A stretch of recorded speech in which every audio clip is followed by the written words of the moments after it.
আসসালামু আলাইকুম ওয়া রাহমাতুল্লাহি ওয়া বারাকাতুহু।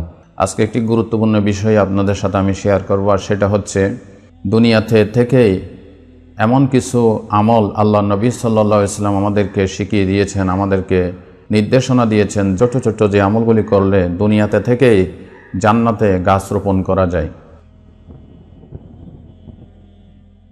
আমরা সকলেই জানি, আমি যদি দুনিয়াতে কোথাও গাছ রোপণ করি সেই জায়গায় আমাকে প্রবেশ করতে হবে, সেইখানে চাষ করতে হবে, সেখানে মাটিগুলি সবগুলি আগাছা মুক্ত করতে হবে, মাটিগুলিকে একটা নির্ধারিত ফর্মে আনতে হবে, এখানে পানি ঢালতে হবে, এখানে শ্রম দিতে হবে, ওই জায়গায় প্রবেশ করা লাগবে। কিন্তু জান্নাতে প্রবেশ না করেই দুনিয়াতে থেকে জান্নাতে বৃক্ষরোপণ করা যায় এবং সেই গাছের মালিক হওয়া যায়।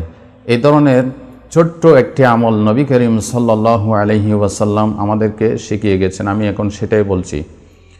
প্রিয় ভাই সব, প্রথমেই বলে নিতে চাই, আমরা এই জবান যে আল্লাহ পাক দিয়েছেন, কথা বলার শক্তি দিয়েছেন, আল্লাহ তাআলা বলেছেন আলাম নাজআল লাহু আইনাইন ওয়া লিসানান ওয়া শাফাতাইন। বান্দা, আমি কি তোমাকে দুটি চোখ দেই নাই? তোমাকে আমি কি দুটি ঠোঁট দেই নাই? কথা বলার জন্য আমি কি তোমাকে একটা জিহ্বা দেই নাই? এই যে কথা বলার বাক শক্তি আল্লাহ আমাদেরকে দিয়েছেন, এই জিহ্বা আমরা কোন পথে ব্যয় করছি?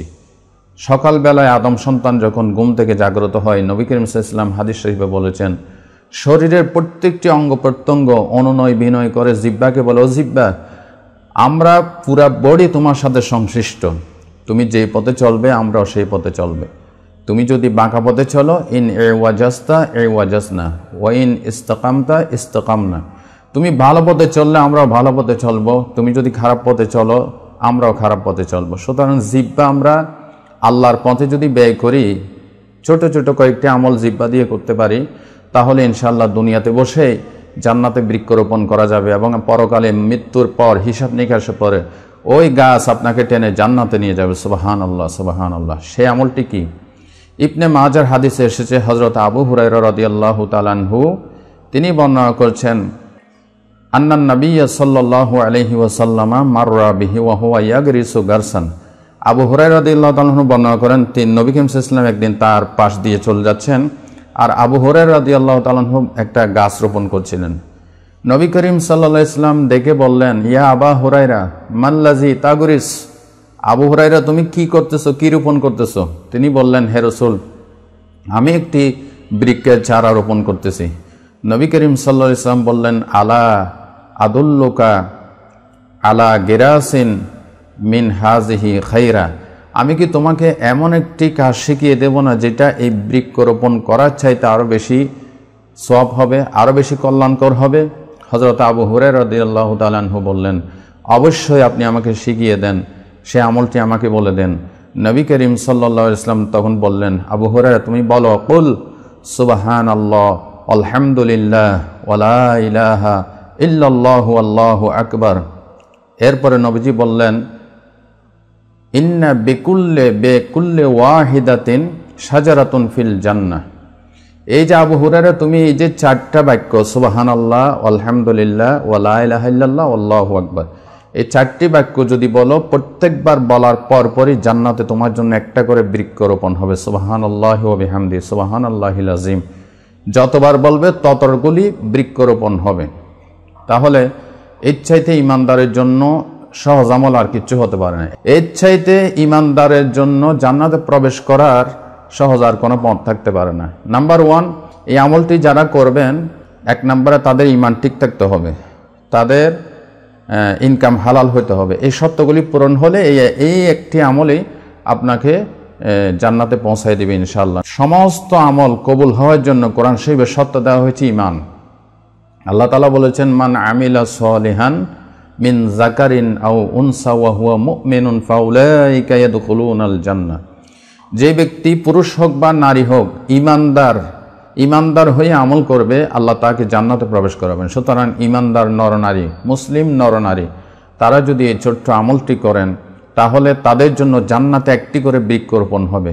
অন্য হাদিসে সিলসিলায়ে সহিহার ভিতরে এসেছে, নবী করিম সাল্লাল্লাহু আলাইহি ওয়াসাল্লাম বলেছেন, ইন্না সুবহানাল্লাহ ওয়ালহামদুলিল্লাহ ওয়া লা ইলাহা ইল্লাল্লাহু আল্লাহু আকবার তানফুদুল খাতায়া কামা তানফুদুশ শাজারাতু ওয়ারাকাহা। তোমরা যদি সুবহানাল্লাহ, আলহামদুলিল্লাহ, লা ইলাহা ইল্লাল্লাহ, আল্লাহু আকবার এই তাসবিহগুলি পড়ো, তোমাদের গুনাহগুলি ঝরে পড়তে থাকবে, যেভাবে গাছ পাতাগুলিকে জোরে নিচে ফেলাই দেয়, এইভাবে করে গাছের পাতা ঝরার মতো গুনাহগুলি ঝরে পড়ে যাবে। অন্য হাদিসে নবীজি সাহাবীদেরকে বললেন, খুযু জুন্নাতাকুম, তোমরা তোমাদের ঢাল গ্রহণ করো। সাহাবায়ে কেরাম হতচকিত হয়ে গেলেন, বললেন, ইয়া রাসূলুল্লাহ, কি শত্রু হাজির হয়েছে? তিনি বললেন, না, সেই শত্রু না, জাহান্নামের আগুন থেকে বাঁচার ঢাল তোমরা তৈরি করো। সাহাবীরা বললেন, সেটা কি? তখন তিনি বললেন, সুবহানাল্লাহ, আলহামদুলিল্লাহ, ওয়ালা ইলাহা ইল্লাল্লাহু, আল্লাহু আকবার। এই বাক্য যদি তোমরা পড়ো, তাহলে এগুলি তোমাদেরকে জাহান্নাম থেকে বাধা দানকারী হয়ে দাঁড়াবে, তোমাদেরকে জান্নাতে প্রবেশ করার জন্য সহায়ক হবে, পরকালে তোমাদেরকে এগুলি ফায়দা দিবে। সুতরাং এই যে 4টি বাক্য, এখানে আল্লাহর প্রশংসা করা হয়েছে। সুবহানাল্লাহ মানে আল্লাহর পবিত্রতা ঘোষণা করছি, আলহামদুলিল্লাহ, আল্লাহ পাকের প্রশংসা করছি, ওয়ালা ইলাহা ইল্লাল্লাহ, তিনি ছাড়া কোনো ইলাহ নাই, আল্লাহু আকবার, আল্লাহ পাক মহান, শ্রেষ্ঠ। অন্য হাদিসে বলা হয়েছে এই 4টি বাক্য হচ্ছে শ্রেষ্ঠ বাক্য। সুতরাং এগুলি খুবই সহজ, যে কোনো মুসলিম নরনারী, কি শিক্ষিত অশিক্ষিত, সকলেই খুব সহজেই আমলটি করতে পারেন। সুবহানাল্লাহ, আলহামদুলিল্লাহ, ওয়ালা ইলাহা ইল্লাল্লাহু, আল্লাহু আকবার। বাসে যাচ্ছেন, 3 ঘন্টার সফর, 5 ঘন্টার সফর, 1 ঘন্টার সফর, অথবা ঘরে অযথা বসে আছেন, সময় নষ্ট করছেন, এইভাবে আপনি জবান দিয়ে যদি অযথা কথাবার্তা না বলে এগুলি পড়েন, তাহলে আপনার জন্য জান্নাতে যতবার পড়বেন ততগুলি বৃক্ষরোপণ হইতেই থাকবে।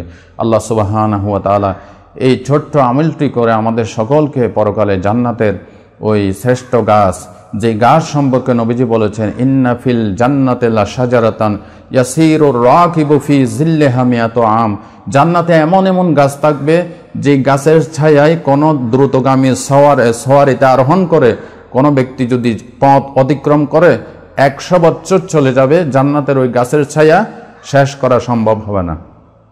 সুতরাং এমন শ্রেষ্ঠ গাছের মালিক হতে হলে ঈমান আনার পর অন্যান্য নেক আমলের পাশাপাশি এই ছোট্ট আমলটি করার জন্য আমি সকলকে আহ্বান জানাই। আল্লাহ আমাদের সকলকে আমলটি করার তৌফিক দান করেন। ওমা তৌফিক ইল্লা বিল্লাহ। আসসালামু আলাইকুম ওয়া রাহমাতুল্লাহি ওয়া বারাকাতুহু।